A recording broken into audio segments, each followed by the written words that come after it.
into the I-80 Club.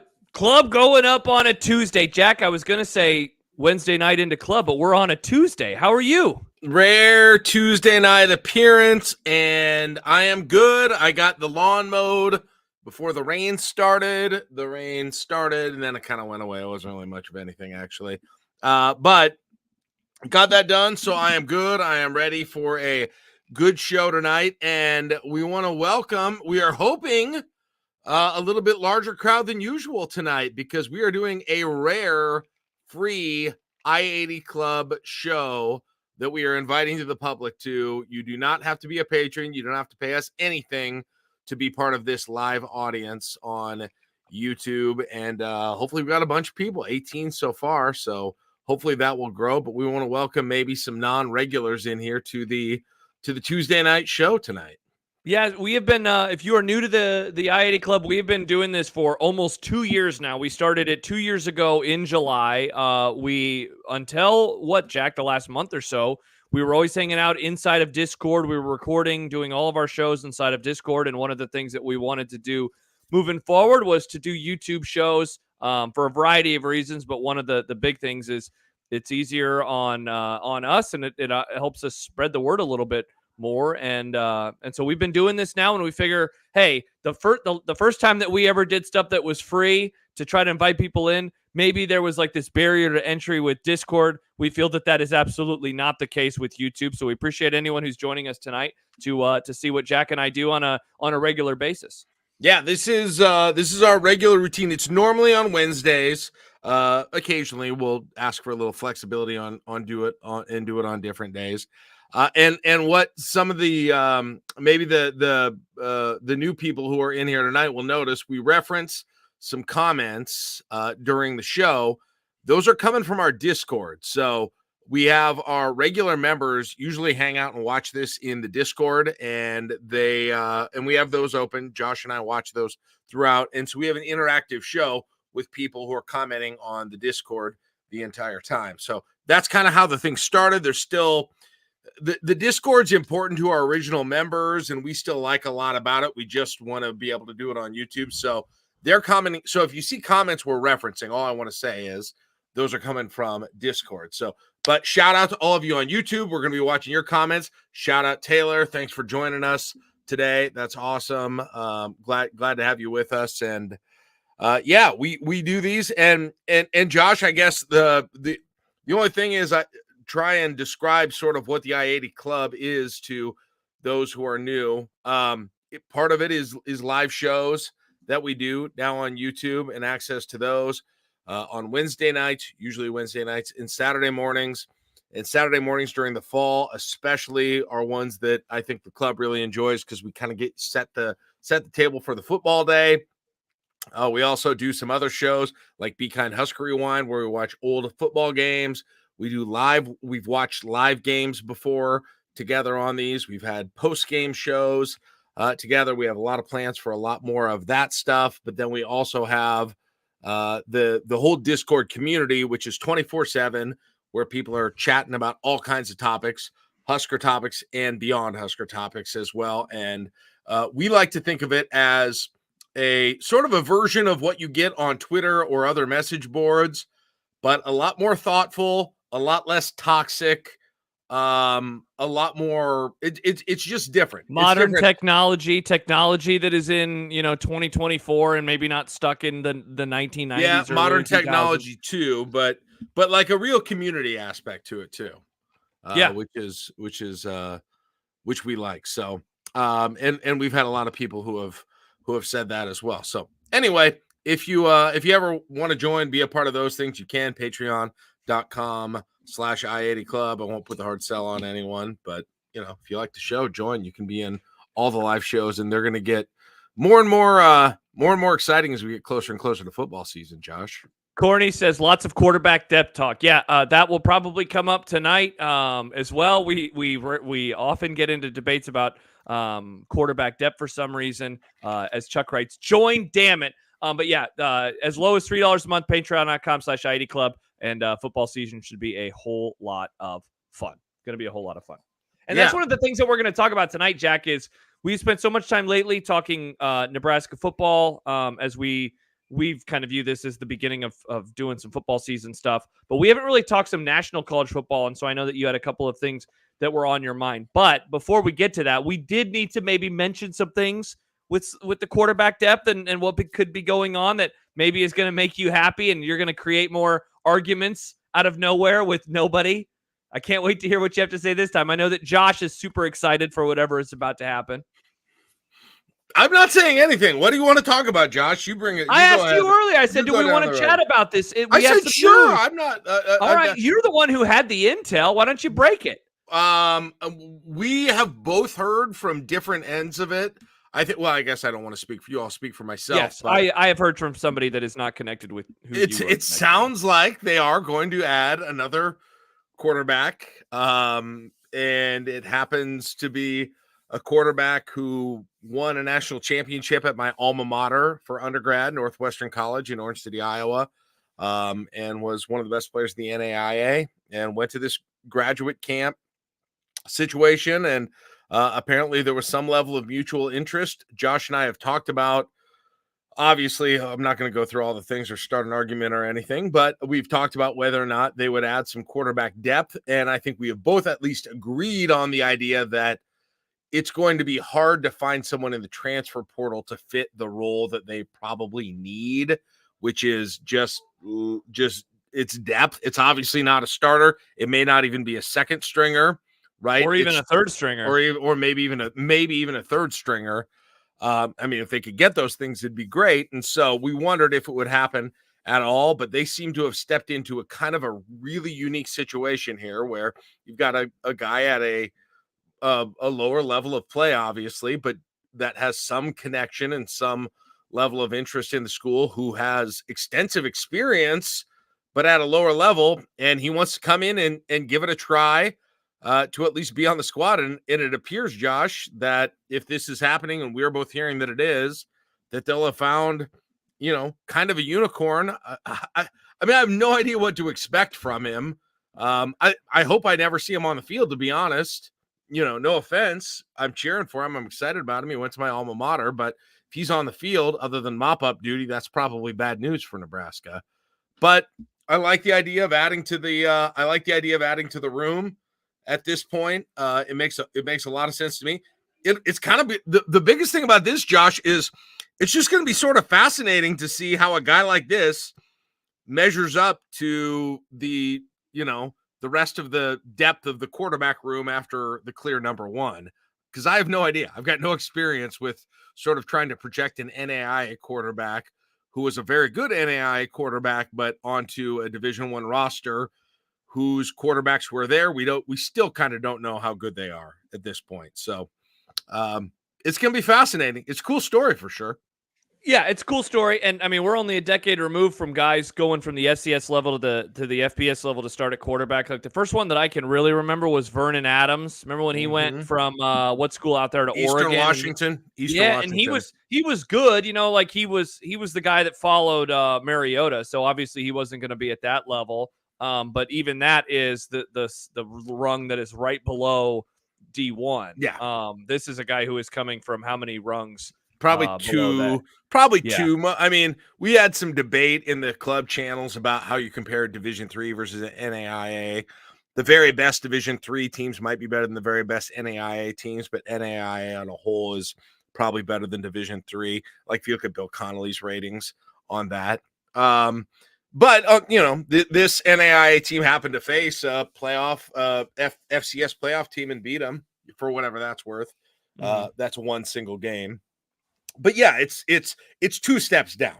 It's two steps down from FCS even. Yeah, so it's three steps down from the highest level. Correct. Not to mention it's a Big Ten school. So yeah, in best case scenario, yes. Yeah, and so Ben who wasn't here the other day when we were talking about him, he says FCS is so far above NAIA. NAIA is below D3. LOL. So it seems like Ben is probably on the same side that I am. But as I have said many times, if this makes you happy and we don't have to ever talk about quarterback depth again, then this is a win-win-win. And so I'm very happy for it. Plus the cool connection of it happening at your alma mater. I think that is legitimately cool. I don't think that this guy is going to be the difference maker between, Nebraska winning 8 or 9 games and going 4-8 or Obviously 5-7 not. again. Obviously not. Yeah. I hope he And never plays. I hope he never exactly. plays. But I don't think it's a bad thing to have more depth. And like there is a scenario, Josh, where I would love to believe that Heinrich Harburg is a different person this year completely than he used to be last year, and with all of the issues. But I don't know that for sure. I really don't.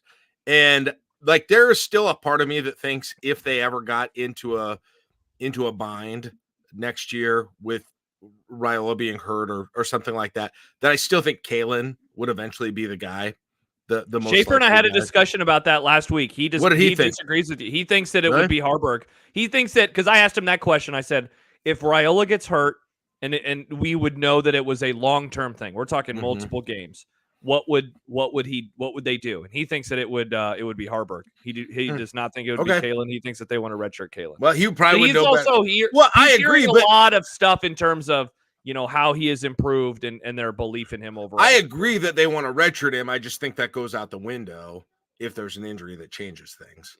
Yeah. But the biggest question is, has Heinrich Harburg really improved? And I think the other thing, I still am fascinated a little bit with having a more dynamic role for Heinrich Harburg if he's not going to be playing regularly at quarterback. I think this might afford you a little bit more of an opportunity to do that as well.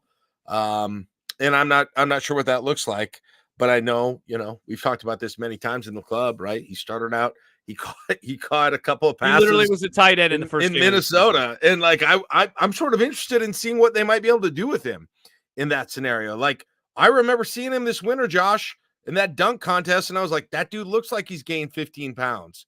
He looks like he can't dunk as well as he used to, because he looks like bigger in a good way, more muscular. So I like the idea of him being able to do that all around. I think obviously it's nothing but a good thing to get more bodies in there. I don't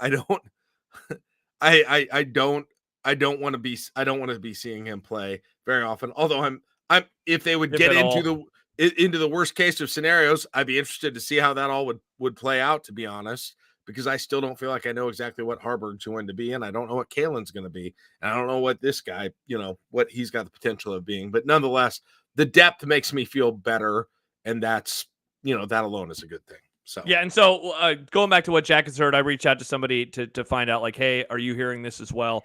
Sounds like that there are some academic things to take care of. Apparently, the NAIA to NCAA transfer is not, it's not going from the FCS to the NCAA in terms of academics. So they just got to make sure that all of that is taken care of. I's dotted, T's crossed. But it sounds like he wants to do that. And I missed this, but apparently this was also, Sean had something in Tunnel Talk last week as well. So it seems like all signs point to him being on the roster. It might be what I was told, Jack, before we got going, though, was might be because of the grade stuff where he joins the team a little later than, or like right up against the start of fall camp. Like, he's not going to be there tomorrow or something. When classes like that. start, you mean? Maybe. Yeah, like when classes maybe start. I the way I took it, I guess let me just confirm it. The way that I took it was that he would arrive right before camp or when camp starts. So we're talking. Yeah. I mean, that's still you have a month lead up to the season, but basically he wouldn't be a part of the roster over the next month and a half before the season. He'd probably have to take some summer classes or whatever. It is fascinating, though. Speaking of, you need a unicorn to want to do something like this. Like, he could be going for another national championship this year. He could be going for another NAIA Player of the Year this year, right? In his final year, and instead he's going to come to Nebraska and potentially not play the entire year. Like, it's really interesting to get inside of his head with this whole decision, right? Well, I mean, isn't it just it's a guy who's dreamed of going to Nebraska, who really likes the idea of playing for Nebraska? Crazy though, but like, I mean, the last 2 years he's taken every snap for this team that's been number 1 or number 2 for 2 straight years. And yeah, I mean, I get what you're saying, but still, like, that's an interesting jump to just going and basically probably not playing for an entire year after you did what you did in FCS. I'm glad he's doing it. But like, I'm sort of curious getting inside of his head for this decision. Josh says it's a nothing burger that we apparently feel the need to shove down everyone's throat. This will be the last time we talk about it for a while. Oh, by the way, Josh mentioned I did not ask to. I did not you had ask the to talk about information. that. You had the intel. So I don't know. You pissed D'Lo off. I'm worried about everyone. Listen, for the record, I am. This isn't going to matter for the season. I am like tiptoeing around this topic because people get so freaking triggered about this, and so I knew it would come, and there it is. I didn't bring it up. Josh brought it up. I just only said in the channel, sounds like he's coming. I didn't be like, we got to talk about this. We got to shove this down D'Lo's throat, whether he likes it or not. Good Lord. Oh, good Lord. Chuck says, what can you talk about then? We have plenty of things to talk about. Good call, Chuck. I don't know. I just thought of Matt, this guy's tearing us apart. I got nothing else to say about that one. I don't want to make D'Lo any more mad. But perfect. This will be the last time we ever talk about shoving more content about this down his throat, which is the last time. Which is my agenda. We're moving on from this quarterback ever brought up. You had an idea, though, for something that we haven't had a chance to talk about earlier today when we were just bouncing some things off of each other. And that is this. This season is in college football is going to be a whole lot different, obviously, with the 12-team playoff format, with all of the conference realignment. And you had a question on top of that we could explore. So here is my question, and it's how do you feel right now about, we're in anticipation season, right? And it's going to only increase as the coming weeks go on, and you get the more of the preseason magazines and the previews that are out there and the articles and the video game and everything else. But we're coming upon a year where the sport is changing, Josh, in multiple facets, really as much as we've ever seen. And of course, there's the new things with the playoff, right? Of course, there's conference realignment, but then of course, there's also sort of the current era of NIL, which is changing year to year. We've got the transfer portal. And we've got a lot of people I know who have said, like, hey, I'm out on college football now, right? This is not the college football I grew up with, and I don't recognize it anymore. This is semi-pro college football. Nobody stays where they're going to be. It's all about money, all of those things. And so I just wanted to kind of take a temperature check for everyone. And I know some people are more worked up about those things than others. You and I think, Josh, probably have kind of different opinions on those things, especially with NIL. But given that we are going into what is probably the most unique college football season from the one previous to it that we ever have, how do we feel about this in terms of anticipation? Do you feel more, less, the same excitement about this coming season? And I know sort of the prognostication about Nebraska probably factors into that in some way as well. But here we are on June 18th. Okay. Like, are you as fired up for college football right now as you were in June 18th, 5 years ago, 10 years ago? I'm curious how everyone answers that. I know how I answer it, but I want to hear what other people have to say about that. And if so, why? Like, if it's changed, why? And if not, like, maybe it's not that big a deal in terms of all of these things that are happening. What do you think, Josh? I mean, it's hard for me to say like more excited just because I'm always excited, at this time of year. Right. I think what makes this different is like being so intrigued by how the playoff is going to change how we intake the sport, I think has me probably more excited than any year. And there's also this part of it where I think that this could be a nice bounce back year for Nebraska finally. And so like, I think locally we could have some fun. And I think nationally, I think that the sport is in a really interesting spot. Like, I'll be honest, like you bring up NIL and all that stuff. Like, I don't care about that. Like once the games start, I know you don't. Yeah. Yeah. It's like a topic for now, but by the time that we get to September, that stuff doesn't matter to me. So that never impacts my enjoyment level of the sport. It maybe impacts my enjoyment level of talking about it in May because the discussions I find to be a bit taxing at times. But in terms of like on the field, like Jack, one of the things that I have thought about so much over the last 2 seasons, and I know that I've mentioned it with you, and I know I talk about it with John on my show a lot, is like we saw TCU make the championship game. We saw Michigan make the championship game. We saw Washington make the championship game. We saw the Wolverines win the championship game. And obviously the other one over the last 2 seasons is Georgia. One of those 4 is a traditional championship type program. Like Michigan, is I have viewed the way that they operate over the last decade as like you can't win a natty that way. I didn't think you could. And so is last year an outlier, or is it a sign of things to come? Is TCU making it an outlier, or is it a sign of things to come? And I feel like I know what the answer is, and I think that over the course of the next 5 to 10 years, it's going to show itself to be crazy COVID eligibility depth that we are not going to see anymore by the time we get to 2027, because there's still 2 years left, by the way, of COVID eligibility. But I know it's so like, and that's kind of fun in a way for the next 2 seasons as we get this new expanded playoff. And so that's the thing that I'm wondering about is like, I feel like the expansion couldn't have come at a better time, just in terms of us learning about the sport and who is able to win a championship and what does that look like. Like I was listening to Until Saturday earlier today, and that's the athletics pod. And Ari Wasserman, that guy lives and dies by the mantra of you have to recruit 5 stars. That is the way. Bama, Georgia, Texas, Ohio State. Like he has a very short list of teams every year. And last year did a number on him, obviously, because it was a lot different than what he has seen and what we have all seen. Well, he brought up Ole Miss. And he said, I think if you're an Ole Miss fan, you could reasonably expect a national championship this year. And I was like, wow, that's way different than he would have said a year or 2 ago, hell, 4 or 5 months ago. And I don't think he's wrong. And so that part about the sport. And then look, man, on campus playoff games in December, like sign me the hell up. Like every now and then you and I will just start getting excited for that Friday and that triple header on that Saturday. And that's the stuff that makes me just anticipate it a little bit more, because I think following the sport is always fun for me. But now following like seed number 8 versus seed number 9, that's the difference between a home and a road playoff game. Like that stuff is massive, and we've never had that in the sport at this high level.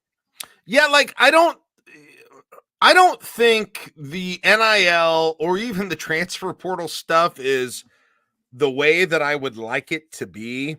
I think there's some level of unhealthiness and unsustainability about some of the things that are going on with that. We've delved into that in the past. I don't know. We need to go way down into me diagnosing my issues with it. But Josh, there are some people who are like, I'm out. You know what? I'm out on this sport. It's not what I used to know. And despite my some level of misgivings with those things, I don't think, and this is kind of what you said, I don't think it really changes the way that I feel about the season that's coming up, though. Well, and I don't buy that. Like people always say that, and then it never shows itself in terms of like viewership is increasing. So like, where are all these people that are supposedly exiting the sport? Like, I get that people are like, it's changed maybe how they intake news or stuff, or maybe they don't like it and they don't have to like it. But everyone always like, oh yeah, I'm done, and then it's like, oh, but yet you keep watching the games. They said that about the NFL too, you know, exactly. And those numbers reasons. are continuing to climb. I just don't understand that. Reasons, but yeah, like I don't somehow I'm in a spot where like I don't think it's quite right what's happening. I have some concerns about it, although I don't know what they are. But yet I get to the season and like week 1, that will have literally zero effect on my level of enjoyment Correct. of the sport or my anticipation leading up to it. Now, let me ask you this question though. You were more down on me on kind of a role reversal here. You were way more down than me on conference realignment, and specifically what happened to the Pac-12. Apple Cup, RIP. So yeah, you were very, very upset. People made fun of me for being sad about the Apple Cup. No, I black-hearted jerks. I did actually. Yeah. But like, does that have any kind of an impact on your level of anticipation that there's no Pac-12 anymore? I guess. I mean, or that there's other weird conference situations. I mean, I do feel like, you know, how maybe you don't like NIL or where the sport is at in that regard, and then you turn on the games and you're like, hell yeah, it's football. I know that I'm the same way. Like, so the debt, you lose a league, right? Like, I think that is legitimately sad. I agree with Matt. He says, I do think it was better with regional conferences. He is entirely spot on with that, in my opinion. And yet, dude, Ohio State is playing at Oregon. Like, what are we talking about? Like, that is going to be freaking awesome. Right. That's what Oklahoma's playing Bama this year. Like, it's going to be sweet. And this is my point for bringing this whole thing up. We all have our little mini grievances, and they may be different, but yet I don't really hear anyone being like, it really puts a damper on how excited I am about this season. Like, I don't know. Is anyone saying that right now? Is there anyone out there? And then add on to the fact that you have, I don't want to make too much of a video game, but I swear, Josh, this video game is going to ramp up the interest in this season really significantly, I think, too. Well, yeah, it's maybe how a I different learned. generation. Yeah, I mean, I've said it before. That video game is what taught me fight songs. Like, that's how I learned. You know, I knew Hail Varsity, and there's no place like Nebraska. But I learned the fight songs for all of the other programs because of the video game. I read and I listen to podcasts. If like the Athletics until Saturday, Chris Vanini was one of the guys who got to go down and play the game, and I have like taken in the stuff about it from him, even though I will never buy the system. And the only time I'll play is if I'm at someone's house and they have it and they ask if I want to give it a go. But I'm not going to play it. And yeah, I couldn't agree with you more. I think that is also adding to the anticipation of stuff as well. It's such a fun season. Would we feel differently if Nebraska didn't have sort of an optimistic, aura around them right You're now? the better person to ask than I am. Like, I was still excited for college football in 2022, even though I didn't think much of Nebraska. And I was the same way in 2020. And I was really that way the whole time in the Frost era. Yeah. And I mean, week one, I love. Now, if the season gets going and it starts sucking, then I change my mind. But like going into it, yeah, I still, hope springs eternal for me, as you know very well. Yeah. But it's fascinating to me, Josh, because the dichotomy that I'm seeing is there are more reasons to critique the systemic problems with college football than there have been in a long time, yet there is not the consequential lack of interest coming from it, in my opinion. Well, I don't feel it, at least. Well, okay, so let's go back like a decade ago in the NFL, like as at the height of talking about CTE, the Ray Rice scandal, that is unfolding, and that it's not just like that a player, I don't remember if she was his wife or fiance, but beats his wife or fiance. So like that happens, and it's not just that the event happens, but that it's Roger Goodell essentially covers it up. And yet, what happens on Sundays? We all turn on our televisions and we watch football. And, like I know that I have thought about that before, where it's like, what can this sport do to turn me away? And I mean, the line oddly has not been crossed at any point in time in college or in the NFL, whether it's something as heinous as what happened with Ray Rice, whether it's, conferences falling apart in the name of the dollar, I mean, it seems like fields are going to have logos and weird stuff on them this year for various companies. And like, that is not going to change how I intake the sport. I mean, will I make fun of it? Probably. Will I turn the channel? Of course not. I don't know, man. Like I always think, and there was a comment earlier, I think it was Brendan that said like, we are just in the midst of a time of change. And I really do think that, as we have seen in all sorts of sports, at one time there wasn't free agency and then suddenly there was.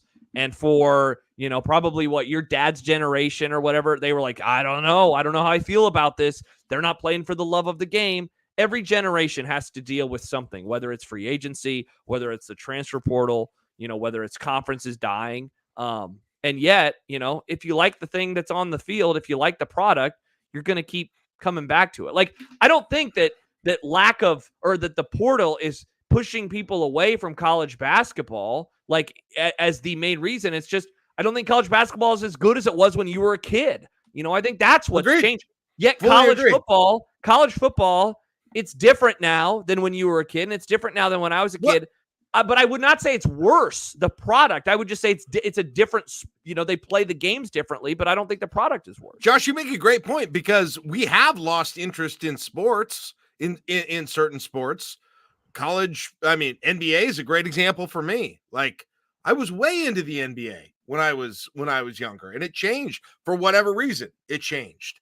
And to some degree, college basketball. But I think the best example for me is I got less interested in the NBA, and I don't know why that is exactly, right? I don't know what it was. The easiest explanation is I followed Michael Jordan very closely, and then when he was gone, that changed things for me. But it's not like we do this. We do ebb and flow with sports, but I ain't doing it with college football yet. We'll see, right? I don't. Life changes. Boxing, horse racing, and baseball used to rule. Yeah, exactly.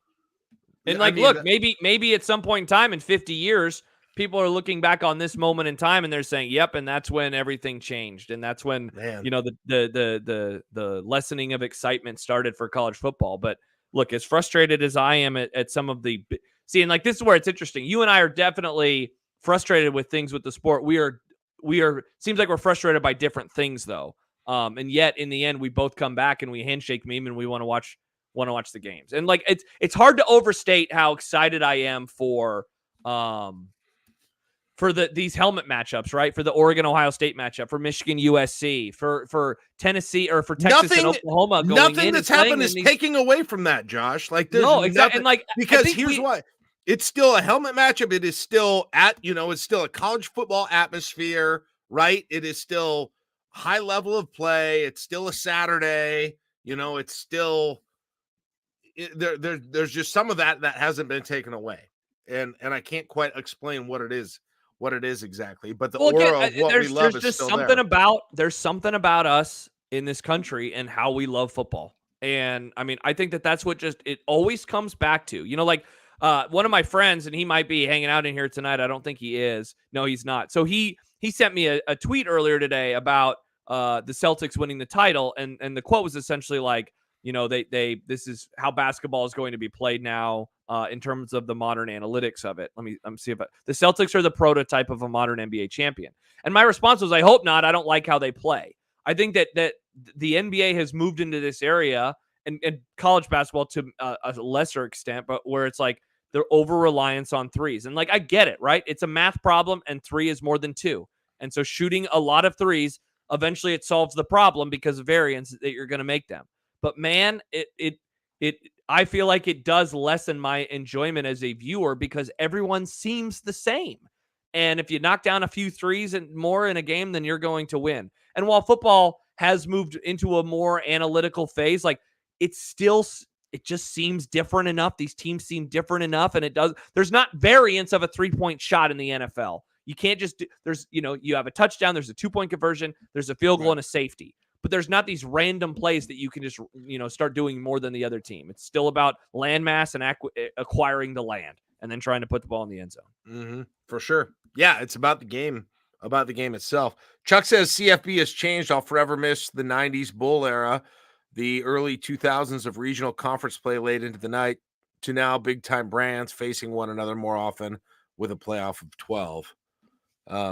It's like I look at the schedule. We go through the weeks, and it doesn't look any different than it has. I know it is in some ways, but when I look at the games in a week, it doesn't look any different than it ever has to me. It's just the thing that's going to around a little bit. It's the season I think is going to have this feeling, at least over the next year, maybe 2 or 3, where it's going to have like a non-conference-y feel for a while, where it's like, wow, Oregon's playing Ohio State. Like I do think that even though that's a Big Ten game, that's going to be really special for a couple of years. Michigan playing USC. I think that's going to be special for a couple of years. Penn State playing, UCLA. Like, I think that is going to, I think it's going to up our enjoyment for a little bit. Actually, Josh, it's a weird thing for me. When I get more excited when I look at the schedule for the coming year, and this is over the last couple of decades, like I get more excited than anything looking at the non-conference schedules to see sort of the unique matchups that are created. And so I don't think I'm as broken up about the conferences changing because it almost feels like you're just expanding some of the non-conference games that I got more excited about. And we do that, right? Like we're losing all these non-conference games like Ole Miss and somebody, I can't remember who it was, but there was a report earlier today that that a series is going to be canceled. And it's like, well, that sucks. On the other hand, like we're going to see Ole Miss play Oklahoma or Ole Miss play Texas for and it's going to feel like a non-conference game. Oregon, Ohio State. Like exactly. Chris writes, I believe football stays so successful because it's an event. Unlike other sports that are oversaturated with 80-plus games, football stays relevant by mostly being on the weekend when people are free, and it always feels like a big deal. The weather, the crowds, and the fact that personalities don't run the game like some of the other sports is a big deal. Brendan, along the same lines. Huge factor is that football is once a week. Same with soccer in Europe. On the other hand, like what Josh brings up, and he had a couple of comments. I'll read the first one and then the second one. He says, we'll be interested to see how the expanded playoff affects the big game feel to some of these regular season matchups. An undefeated Michigan-Ohio State matchup in November will definitely not have the same juice. And like, I agree with that because the loser of that, if they're both 11-0, is obviously still making the playoff. But 2 years ago, they were undefeated and Michigan won and Ohio State still made the playoff. And so like, that's the part that you've had that with Alabama and LSU before. Correct. So like, I get it because especially if we do get a rematch of Bama or of Michigan, Ohio State in the Big Ten championship game, like, I think that will be something that we as fans are really going to have to kind of come to grips with because it will be so unique and so different and very NFL-like. On the other hand, like you just mentioned Bama and LSU, the loser of that game in 2011 still made it. They actually won the national championship. The loser of Michigan and Ohio State a couple years ago still made it, and they almost went to the national championship game. Playing in the Big Ten championship game the week later, like, that would be something that I would hope that maybe we can take a look at the conference championship games and maybe get rid of them. I don't think that will be the case, but please, you and I are obviously that's the next change I want. Yeah. Yep. Exactly. That's the next change I want. And Josh, and I'll just say on balance, like I'm very excited about the playoff expansion. I'm easily super excited about that. I don't know how it'll feel, to be honest, during the season. Like, I'm excited. You know, it'll probably be different a few years down the road when we have kind of a better idea of what the rhythm of the season is like and what a loss does to teams. And like, I don't have a great idea of what that's going to be like this year, but like a team playing for an 11 seed or a 10 seed, like what that, because like those games still matter, right? Like late in the year, a team that was ranked 10th playing a team that's ranked 18th, like that's a big game. That's something. But now there will be so much more interest in it because one of those teams might get eliminated. You're playing for seeding. And I know I mentioned it earlier in the conversation. But dude, the debate about 8 versus 9, I think is going to be like legitimately fun because that is going to be a super important thing. Who is playing at who? Which team gets to host and which team has to go on the road? And especially if you're talking about kind of the culture clashes of a Big Ten versus an SEC. What if it's Utah? What if Utah is like, oh my gosh, we could be hosting a game in Salt Lake City or we could be traveling to Auburn. And like, it comes down to 8 versus 9. Like, I think that stuff is going to be absolutely massive. Jack, are you okay? All right. Jack? Let's see if I can say something real quick. Jack, are you okay? Crap, I don't have you. Hold on. Let me see if I can fix this. Welcome, YouTube audience. Jack Mitchell struggling at technology. It's something that we have to deal with quite a bit around here. How did I lose this? All right. Very on brand. He probably unplugged something from his headphones. Yeah, Connor says, oh no, indeed. Ben writes, college football has been trying to find the right way to pick a national champion for over 100 years. Could they have finally found it? It's a great question. It's a really good question. So I think that they have. Jack, you're muted right now. You're muted. Still muted. Brendan, oof. Yeah. Josh, don't say something racist, Jack. Joe writes, it's been a while, we were due. And Bruce says, not on the free show. Indeed. I swear to God, guys, I think that he unplugged his stuff. I'm going to text him. Did you unplug your microphone? Did you unplug something? All right, we'll see what's going on with Jack. I guess it's just me. Thanks for everyone for joining us tonight. We apologize for the technical issues. Jack, can you hear me good now? Yep, I'm good. I don't know what happened. You're coming through your computer right now. Okay. I don't know what happened there, but it's fixed. So anyhow, sorry about that. Anyhow, I'll fix that too. What one interesting thing I wanted to say, Josh, real quick, before we moved off this is like there's sort of a balance too. One of my very initial years ago concerns about going over to the playoff was that it would devalue the regular season. It's interesting. Like, it's an interesting argument. Does going from where we were last year to where we are this year devalue the regular season or make the regular season more important in some ways because there are more teams alive as you get to the end of the year? That's an interesting question that I've got with this whole thing. Well, yeah, like when we enter November, how many teams are still in the mix at that moment in time, right? Like, I don't know the answer to that question. I would love to know, is it going to be 30 teams when we get to November? 12 of them are going to make it. Like, is 30 too many teams? Is 30 too few teams? Like, I definitely think that the entire top 25, I think, is going to pretty much be at play by the time we get to November.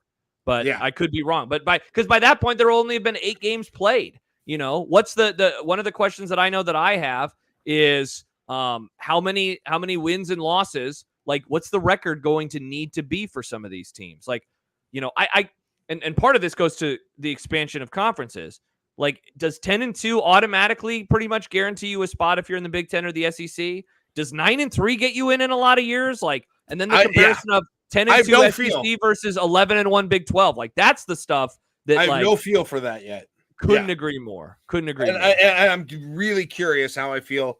Like, I'm really curious when we get back together after the season is over and sort of like review how we feel about that. And was it what we expected? And how fair is it? Does it feel like people were getting screwed over or not? So I'm super excited about all that. But, you know, I think in the end, it's just hard. We've talked about this a million times, but this idea of the playoff games on campus locations and even though there may be some rematches, man, it is still hard for me. That holds such sway for me in terms of improving the postseason. That is, you got a lot to overcome to make me negative about that.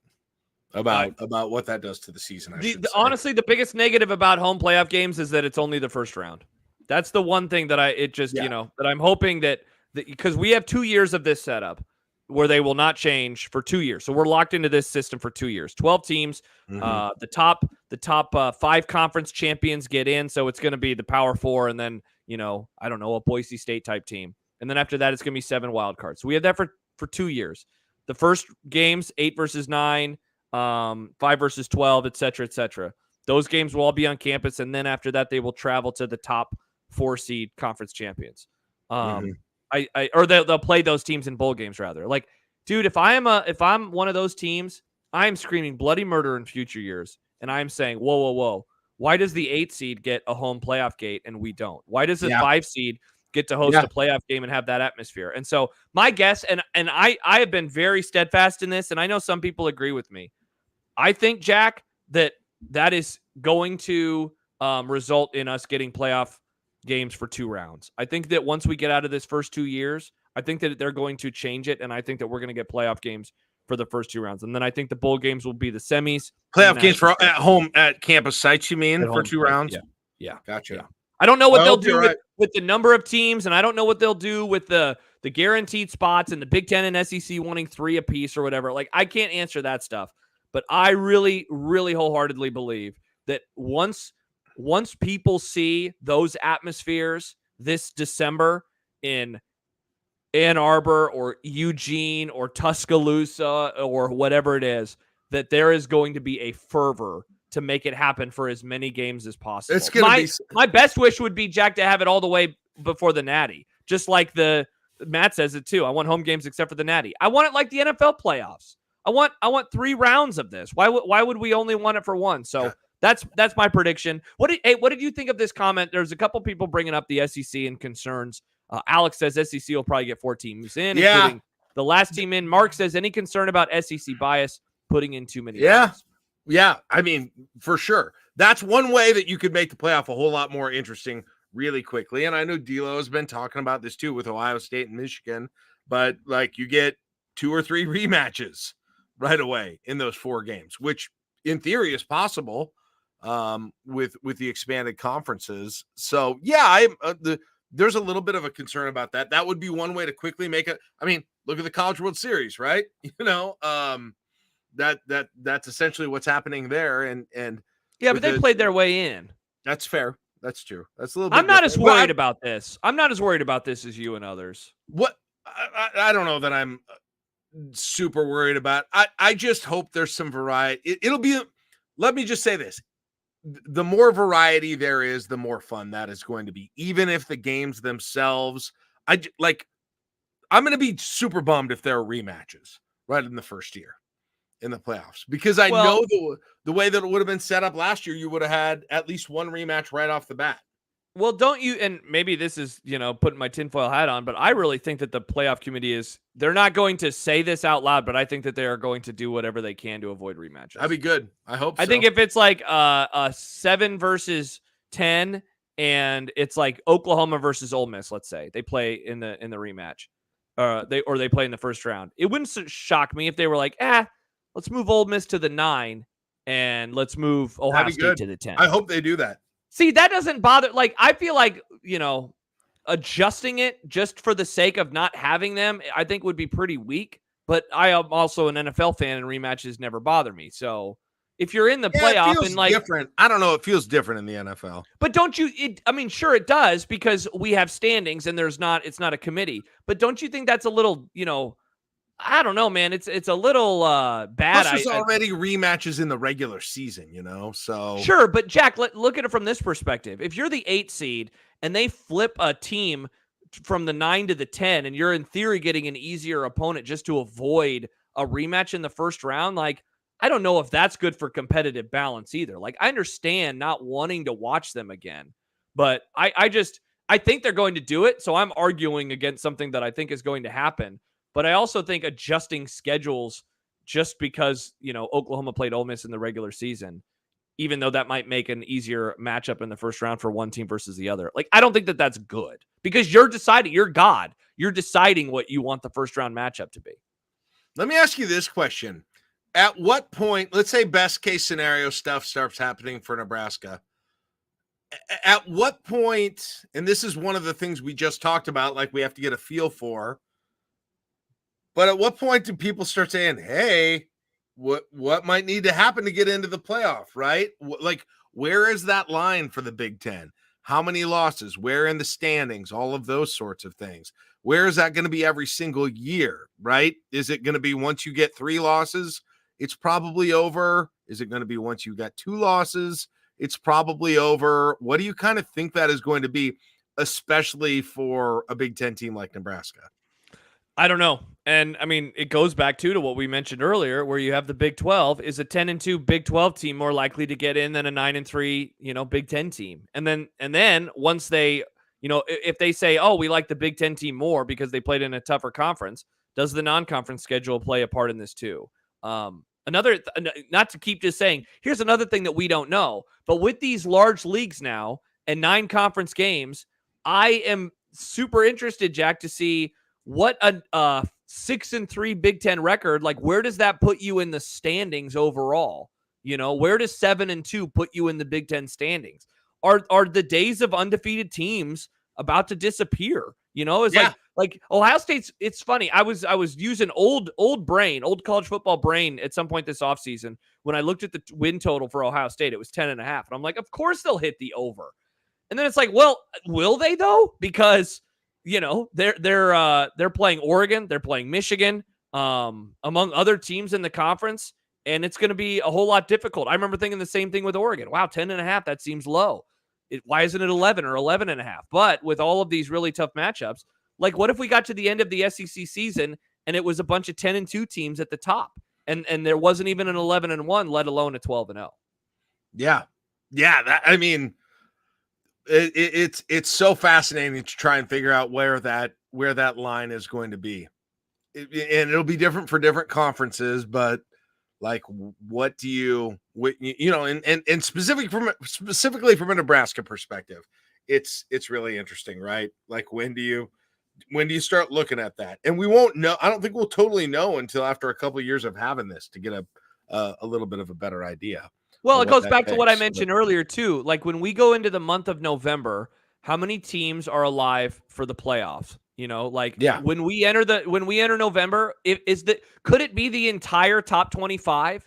Like, I don't think that is out of the question. Now, we're not going to know until after the year. Like, remember, Jack, the first year of the playoff, when the first standings came out, Ohio State was like 16 or something. They were lower than Nebraska in 2014 in the initial college football playoff rankings. They got in, they won the national championship.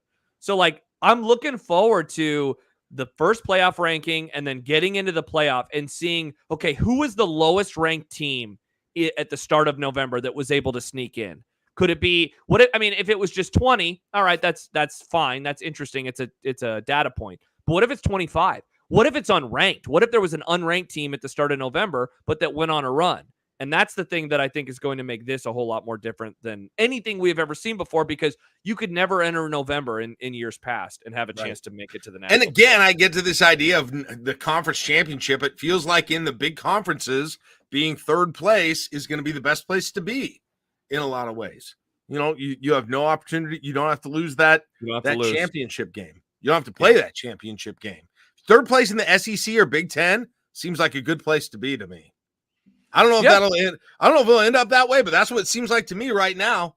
Certainly it does. I mean, it seems like you are in and maybe all three of them get in both cases, but you don't have to take the L right before they pick the playoffs.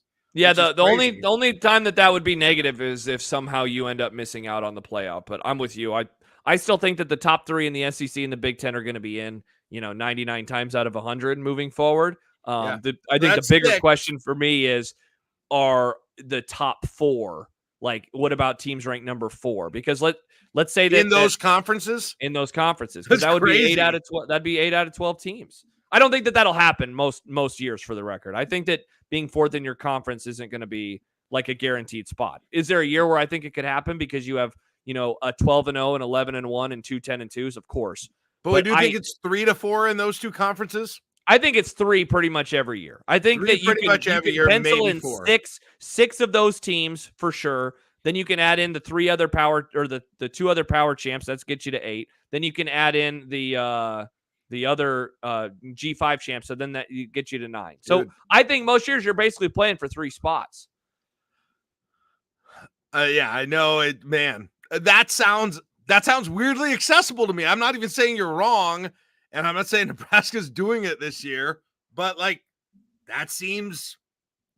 Remember, we had that conversation a few weeks ago about what's more likely to happen between the baseball and the College World Series, and basketball and the Sweet 16, and football in the playoff. Like, to your point, when I think you said football was most likely, if I recall, in the discussion, like, I guess that's why, right? You were in a conference affiliation where that will directly help you a lot with that potentially. Yeah, absolutely. It's crazy. All right. So you seem like you're very in on the season. It seems like I'm thrilled. I can't wait to see how it feels, Josh. I can't wait to see how it feels with what I was been saying. I admittedly don't have a good feel about what the playoff sort of range is going to be as we get later in the season. And I probably could, if I really looked at it now, I could probably figure it out. But in practice, I don't know what that's going to feel like. I'm excited about some of the matchups that we're going to get because of the conference realignment, right? And then, like, nothing else has changed. The transfer portal stuff doesn't bother me. There's a part of me. There's actually a part of me, like last year when every school had a quarterback that it felt like was a quarterback somewhere else the year before. It was like I knew everyone in some ways. Like, I feel like the transfer portal has made me more familiar even with the players in a sport that's got a million players as well. So, like, you had star quarterbacks all over the place at different teams, but I had heard of them and I had seen them play before. So, like, there's nothing, Josh, that I am, other than Nebraska falling short of expectations, which is always possible.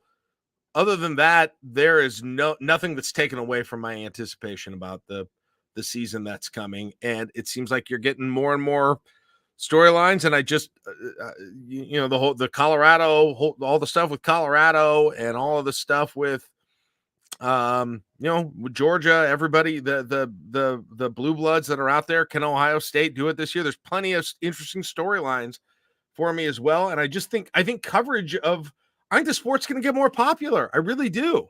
Like, I think it is going to get more mainstream popular in the coming years for a variety of reasons. So that goes against how you kind of started the conversation, though, by mentioning these These people that come up to you with tears in their eyes saying, I don't like the sport anymore and I'm not going to No, watch it a whole lot anymore. It does, but as you pointed out, I think they're full of shit. Yes, that's what that's why I said, as I said about the NFL. That's obviously not happening with the NFL. Now, that was for different reasons, but I think people say that and they think that in principle, and they're not even being disingenuous, but it's like the games start and they're still good. And so it's hard to be like, well, it's a pretty good game, but I just hate the idea that this guy's making, $1 million in NIL for this game, because in the end, I don't care that much when I'm watching the game from my couch. I never, and we only have a few minutes left tonight, but I will never, ever, ever understand the idea that like, those players are making money. Now I'm less interested in the sport. It has never made sense to me. I cannot imagine operating in any life that way. I can't imagine going to a movie and being like, I was excited for Avengers, but I heard Robert Downey Jr. gets $50 million for this and, 5% of the gross receipts. Like, who cares? If you like the product, what does them make you like? If people knew your salary, would they be more or less interested in listening to your show? Like, it sounds absolutely ridiculous. And so I've never, for the record, I think that everyone is lying when they say that. They want to be mad about something. But ultimately, if they like the product and if their team is good, like, I don't know if Corny is still hanging out tonight, but Corny always brings up, like, you think Georgia fans are sitting around being like, I don't know about the state of college football. I don't know if I like this sport right now. Hell no. Why would they bitch about it? They love where college football is. You think Michigan fans last year were like, oh man, college football 2024 transfer portal, this sucks? No, they won a national championship. I think it's just because a lot of people around here are sick of being bad on the field over and over and over the last decade or so. Yeah, it'll be interesting to see how that, if things go well, and Nebraska is able to adapt to the modern college football game, how much changes the tone about, the new world of college football. But 100%. If Nebraska is ranked in November, again, it will also be in season. We never talk about this stuff in season. It's just football is a 4-month a sport, or a 4-month a year sport. And then we have 8 months to fill it. It's a once a week sport. So we have 6 days to talk and 1 day to watch. And then we still have to talk that day too. It's why it's the best and most popular sport in the country. But it's also why the offseason can be like kind of annoying sometimes. And I'm being critical of myself too. I think some of the stuff with NIL is completely stupid. I really do. I've got a whole lot of issues with it. But in the end, the bottom line is, by the time Saturday gets here and toe meets leather, Josh, I don't care anymore. Exactly. Yeah, because we love football. Yep. All right. What do we got? Well, if you loved this experience and you are new and you also were okay with Jack's technical snafu, which Jack, I don't know if you could hear me. We were talking about it in the Discord. This happens about once a month where Jack will make a mistake. But it's okay. I bumped my cord. I just had to refresh the page. It was a very minor thing. I can't believe we're talking about it again. What? It's okay. We're seeing, this is the thing. I try to bust balls. Jack doesn't appreciate it. But if you like this, you can join us today, patreon.com/I80club. We would love to have you. This will be our 3rd football season. I think that we are more excited than we have been collectively together, mainly because I've been pessimistic the last 2 years, but now I am finally optimistic. And so I think that some good things are going to be on tap. Something's got to give. Yeah, definitely. It's time. Plus, the rest of this summer, we're going to be doing Be Kind Husker Rewind. We're going to do a couple episodes where we rewatch a old Husker game together. It was actually how Jack and I first started doing stuff all the way back in the summer and off season of 2019. We would watch Husker games. I'd drive to his house in Lincoln. So we will be doing that. We will have some guests as well throughout the summer. And then this football season, we're going to be doing stuff that we've never done before, or at the very least, we're going to be doing stuff better than we have ever done before. And so if you liked what you saw tonight, we would love to have you a part of a really, really incredible and fun community at patreon.com/I80club. Yep. Saturday mornings are going to be great. I can't wait. And Saturday nights, football season, we're counting it down. We can't wait to get there. We just said we're both still very excited about it. And I think that'll come through in what we do in the I-80 Club. And we got a very passionate community along with it. So yeah, join them, have some fun. And I think we really do think you guys who have not yet, it's hard to explain without being a part of it, but our Discord community is it's kind of like nothing on social media or message boards or anything like that. Tight knit and a lot of different interests, a lot of different people, a lot of different geographies, all of that stuff. But we all try and make it a really good place and a real varied place in terms of the stuff that we get into. So we think you'll like it. I think all of us, it's kind of really changed how we seek out information or our daily routine when it comes to social media, other types of stuff like that. So I think you guys will find that too. So please join. We'd love for it if you do. Think about it. We'll do some more free shows if you want to check us out. Again, I think we're going to do a free show in July, Josh. Is that right? Yep, we'll do a free show in July, free show in August, and we have some fun plans for the first weekend of college football as we kind of blow things out. Talking Huskers, they have a perfect game time for what we are hoping to do on that Saturday, but we're also going to do some fun stuff around the opening Thursday, including watching the Colorado-Buffalo game together. So, yeah, patreon.com/I80club. All right. Awesome. I think that's it. All right. Thanks for joining us, everybody. We'll talk to you next time for members. We will be back here, Josh, on Saturday morning, 9:30. And, yeah, we will see everybody then. See ya. Bye.